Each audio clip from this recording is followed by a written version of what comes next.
अनाव्या भक्ति चैनल जो रंग दे आपको भक्ति के रंग में।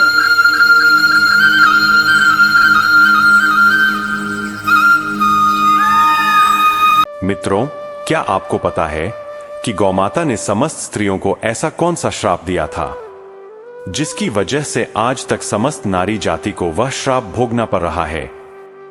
गौ माता का एक ऐसा श्राप जिसे टाला नहीं जा सका, उसी की वजह से आज भी समस्त नारी जाति को वह श्राप भोगना पड़ रहा है। वह श्राप कौन सा था? चलो मैं तुम्हें एक कथा के माध्यम से बताता हूं। मित्रों, एक समय की बात है जब भगवान श्री कृष्ण अपनी राजगद्दी पर विराजमान थे। तब उनके पास देवी सत्यभामा जाती है और कहती है, हे प्रभु, मुझसे आज मेरी एक दासी ने पूछा कि पहले स्त्रियों के बच्चे होते थे तो वह पैदा होते ही चलने लगते थे, परंतु अब ऐसा नहीं है। ऐसा क्यों? प्रभु, मुझे इस प्रश्न का उत्तर ज्ञात नहीं था, इसलिए मैं आपके पास आई हूं। कृपया मुझे इस प्रश्न का उत्तर बताएं। तब श्री कृष्ण कहते हैं, हे सत्यभामा, तुम्हारा यह प्रश्न समस्त स्त्री जाति के लिए अत्यंत महत्वपूर्ण है।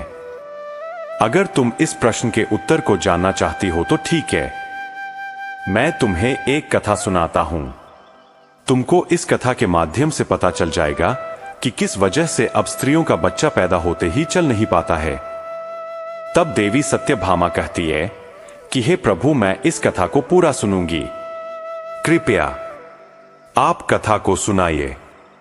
तब श्री कृष्ण कहते हैं कि हे सत्यभामा, एक नगर में एक मोहन नामक व्यक्ति रहता था। मोहन एक स्वार्थी व्यक्ति था। मोहन के पास में एक गाय थी। वह गाय दूध देती थी और वह मोहन उस गाय को हरा भरा चारा खिलाकर उसका दूध निकाल करके उस दूध का क्रय विक्रय किया करता था। श्री कृष्ण कहते हैं कि हे सत्यभामा, मोहन गाय का दूध खुद भी पीता था, अपने परिवार वालों को भी पिलाता था। उसके दूध की वजह से ही रामू अपने घर की दिनचर्या चलाता था। श्री कृष्ण कहते हैं कि हे सत्यभामा, धीरे धीरे मोहन का समय इसी तरह से व्यतीत हो रहा था। कुछ दिनों बाद ही एक समय ऐसा आया कि जब मोहन को गाय ने दूध देना बंद कर दिया। जैसे ही गाय ने दूध देना बंद कर दिया तो इधर मोहन ने उस गाय को चारा डालना बंद कर दिया। और एक दिन वह भी आ गया कि उस दिन मोहन ने गाय को बहुत मारा पीटा और उस मोहन ने उस गाय को घर से ले जाकर जंगल में छोड़ दिया। अब वह गाय बेचारी अकेली पड़ गई। बेचारी गाय अकेली जंगल में इधर उधर घूमती फिरती है और एक दिन जंगल में बने एक मंदिर के पास में पहुंचती है और भगवान से विनती करते हुए कहती है, हे भगवान, मैं आपसे यह वंदन करती हूं कि हे प्रभु, आपने हमें गाय की योनि में डालकर कितना गलत काम किया है। श्री कृष्ण कहते हैं कि हे सत्यभामा, वह गाय कहती है, देखिए, जो आपकी 84 लाख योनियों में सर्वश्रेष्ठ योनि मानव की है, वह कितना पाप और कितना दुष्कर्म करता है। वह गाय आगे कहती है, जब तक मैं दूध देती रही तब तक उस व्यक्ति ने मुझे अपने घर पर रखा। जैसे ही मैंने दूध देना बंद कर दिया, उसके बाद में उसने मुझे चारा भी नहीं डाला। इतना ही नहीं, उसने तो मुझे घर से बाहर ही निकाल दिया। अब मैं इधर उधर भटक रही हूं। अब जंगल में चारा खा करके, जंगल में घास खा करके अपने पेट को भरती हूं, गुजारा करती हूं। हे भगवान, आपने जो सर्वश्रेष्ठ योनि बनाई है प्रभु, यह तो कितनी स्वार्थी और लालची योनि है। श्री कृष्ण कहते हैं कि हे सत्यभामा, धीरे धीरे समय व्यतीत होता चला गया। गाय बेचारी इधर उधर भटकती रही।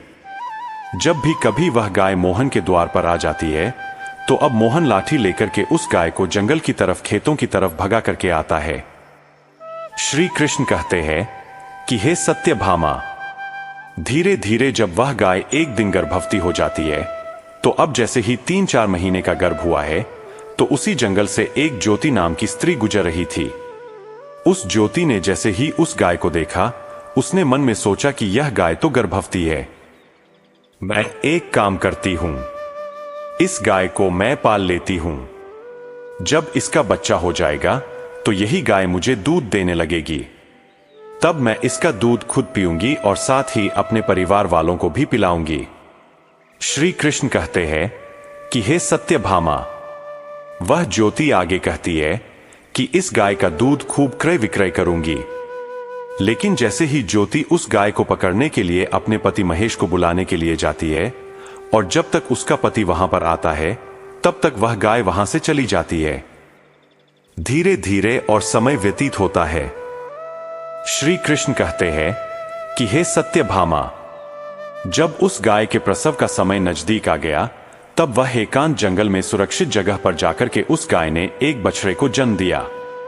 श्री कृष्ण कहते हैं कि हे सत्यभामा, प्रसव के कुछ समय बाद ज्योति उसी जंगल में घास काटने के लिए अपने खेतों पर गई हुई थी। जैसे ही उसने दूर से देखा कि एक गाय ने अपना बच्चा दिया हुआ है, तब वह उसके पास गई और उसने ध्यान से उस गाय को देखा तो बोली कि अरे यह तो वही गाय है, इस गाय ने तो बछड़ा दे दिया, चलो अच्छा हुआ। श्री कृष्ण कहते हैं कि हे सत्यभामा, वह स्त्री सोचती है अब मैं इस गाय को पकड़ करके अपने घर पर अवश्य ले जाऊंगी। जैसे ही वह ज्योति उस गाय को पकड़ने के लिए अपने पति को बुलाने के लिए जाने लगती है, तभी गाय उसी समय ज्योति से कहती है, हे बहन, आज तुम हमारे ऊपर एक परोपकार कर दो। यह हमारा जो बच्चा है यह पीछे पड़ा हुआ है, इसे उठाकर के तुम मेरी गर्दन के ऊपर रख दो। मैं अपने बच्चे को लेकर के किसी सुरक्षित जगह पर चली जाऊंगी, क्योंकि यह मेरा बच्चा 8 महीने बाद चलने लायक हो पाएगा, 8 महीने बाद अपने पैरों पर चलेगा। श्री कृष्ण कहते हैं कि हे सत्यभामा, ऐसा अभी है, ऐसा पहले नहीं था। पहले गाय का बच्चा 8 महीने के बाद ही अपने पैरों पर चलने लायक हुआ करता था कि हे सत्यभामा। लेकिन जैसे ही ज्योति ने गाय की बात सुनी तो वह बहुत जोर जोर से हंसने लगी। वह कहने लगी, तुम्हारा बच्चा इतना गंदा है, इतनी गंदगी में यह पड़ा है, मैं तुम्हारे बच्चे को उठा करके तुम्हारे कंधे पर क्यों रखूं? मैं तुम्हारे ऊपर यह परोपकार क्यों करूं? जैसे ही ज्योति ने उस गाय का बहुत मजाक बनाया, उस समय गाय बेचारी असहाय थी, वह अपने बच्चे को उठा नहीं सकती थी। श्री कृष्ण कहते हैं कि हे सत्यभामा, उसी समय दुखी होकर के गाय ने श्राप दे दिया। उसने श्राप देते हुए कहा कि जाओ, आज तुम्हारा बच्चा जन्म लेने के बाद तुरंत चलने लगता है, लेकिन आज मैं श्राप देती हूं, तुम्हारा बच्चा जन्म लेने के 8 महीने बाद ही अपने पैरों पर चलने लायक होगा, और जो यह मेरा बच्चा आज चल नहीं पा रहा है और यह आज के बाद पैदा होते ही बहुत जल्द अपने पैरों पर चलने लायक हो जाएगा। श्री कृष्ण कहते हैं कि इसी श्राप के कारण स्त्रियों का बच्चा अपने पैरों पर पैदा होते ही नहीं चल पाता, क्योंकि गाय माता ने समस्त स्त्री जाति को श्राप दिया है। परंतु गाय माता का जो बच्चा होता है वह तुरंत चलने लायक हो जाता है। अब श्री कृष्ण आगे कहते हैं, हे देवी सत्यभामा, अब तो आपको पता ही चल गया होगा कि आखिर किस कारण से स्त्री का बच्चा पैदा होते ही नहीं चल पाता, और वह यही श्राप है जो गाय ने स्त्री को दिया था। तब देवी सत्यभामा कहती है कि हे प्रभु, अब मुझे मेरे प्रश्न का उत्तर मिल गया है। इस प्रश्न का उत्तर बताने के लिए आपका कोटि कोटि धन्यवाद मित्रों। कहा जाता है कि सतयुग में जिस समय सुखदेव जी पैदा हुए थे, तो सुखदेव पैदा होने के तुरंत बाद ही अपने पैरों पर चलने लगे थे, और वेदव्यास भी जन्म लेने के तुरंत ही बाद अपने पैरों पर चलने लगे थे। यह बात सतयुग की थी, लेकिन कलयुग में ऐसा नहीं है, क्योंकि गाय ने समस्त स्त्री जाति को श्राप दे दिया था। उसी दिन से समस्त स्त्रियों के जो बच्चे पैदा होते ही चलने लग जाते थे, उनकी प्रक्रिया वहीं पर रुक गई।